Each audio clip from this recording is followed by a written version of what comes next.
દેસાઈ શરદભાઈ। આજે જે લાઈનો લાગી છે પેટ્રોલ પંપ ઉપર, શું કહેશો?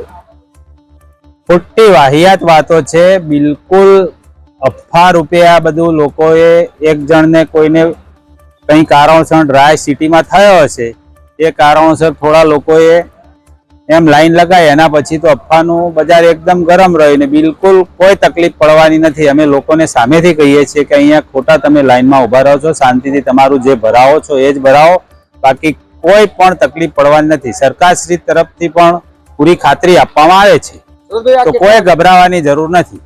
કેટલા વાગે આ લાઈનો ઘસારો થયો? આ બપોર પછી આ અફવાનું બજાર ગરમ થયું।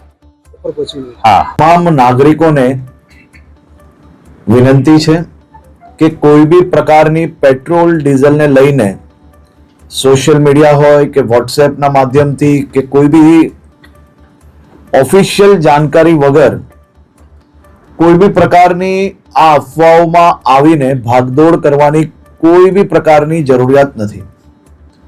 રાજ્ય સરકાર અને ખાસ કરીને કેન્દ્ર સરકાર દ્વારા આ જથ્થાઓ અને સપ્લાય માટેનું ડેલી નિરીક્ષણ થાય છે અને રાજ્યને તમામ પેટ્રોલ પંપો પર પેટ્રોલ ડીઝલ માટે પૂરતી વ્યવસ્થાઓ પહોંચી વળે તે માટેની સંપૂર્ણ તૈયારીઓ બી છે।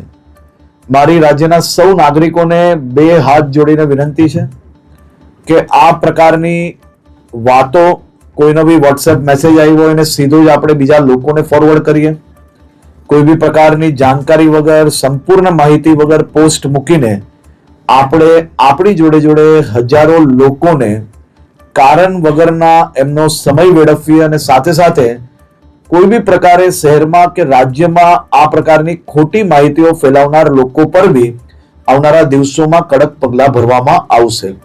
ખાસ કરીને વિનંતી છે કે કોઈ ચિંતા કરવાની આવશ્યકતા નથી। પેટ્રોલ ડીઝલ સંપૂર્ણપણે બધા જ પેટ્રોલ પંપ પર મળી રહે તે માટેની વ્યવસ્થાઓને ખાસ કરીને મુખ્યમંત્રી શ્રી બી અમે તમને આપીશું પળે પળના સમાચાર। જો તમે અમારા નિર્ભય માર્ગ ન્યૂઝ ચેનલને સબસ્ક્રાઇબ કર્યું નથી તો અત્યારે જ નીચે આપેલા આઇકોન બટન પર ક્લિક કરીને સબસ્ક્રાઇબ કરો અને શેર કરવાનું ભૂલશો નહીં।